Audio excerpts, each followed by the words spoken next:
খুশি খুশি নিয়ামত উপকারী জিনিস একবার শুকর আদায় করা। আল্লাহ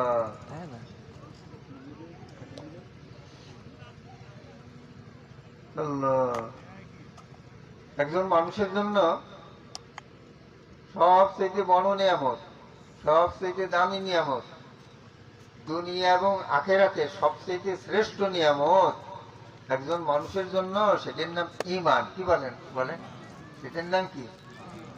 একজন মানুষের জন্য ঈমানের চাইতে বড় দৌলত, বড় সম্পদ, বড় উপকারী জিনিস, আল্লাহ বড় দামি জিনিস আর কিছুই না। সেটার নাম কি বলেন? ঈমান। সেটার নাম কি বলেন? ঈমান। আল্লাহ কেমন দামি, কেমন দামি! আল্লাহ এক মন দুই মন সোনা এর চেয়ে দামি না। আল্লাহ রাসূল বলছেন, সপ্তভোগ জমিন আর আসমানকে যদি এক পালা দেওয়া হয়, আর একটা ইমানকে যদি এক পালা দেওয়া হয়, তাহলে ইমানের ওজন কে যাবে ভারী?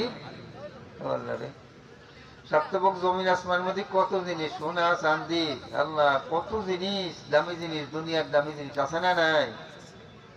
সবচেয়ে দামি সেটির নাম কি বলেন? ঈমান।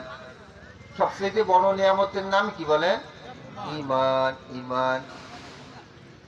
আল্লাহ বলছেন, যদি শুকর আদায় করো আমার নিয়ামতে, তাহলে শুকর, তাহলে নিয়ামত আরো কি করবো, বাড়ায় দেব।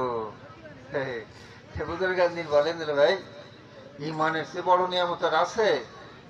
এই যে ঈমানটা আল্লাহ দিয়েছে, কত বড় নিয়ামত, কত বড় নিয়ামত! আল্লাহ বলা হয়েছে, ন্যূনতম ন্যূনতম সবচেয়ে কম ঈমান যার আছে, মানে ওর চেয়ে কম ঈমান আর কে? সবচেয়ে শেষে জান্নাতে যাবে। জাহান্নাম খাইতে খাইতে খাইতে গুনার কাজ করছে, এজন্যই জাহান্নাম। শেষে সামান্য পরিমাণ ঈমান, সামান্য পরিমাণ ঈমান এইটুক আছে। তাহলে এর বদৌলতে আল্লাহ পাক সুবহানাহু ওয়া তাআলা জান্নাতের ভিতরে এই দুনিয়ার সমপরিমাণ 10টা দুনিয়া তাকে দেবে। ঈমান কত দামি, কত দামি, কত দামি! আল্লাহ তাই নিয়ামতের শুকর আদায় করলে আল্লাহ নিয়ামত বাড়ায় দেবে।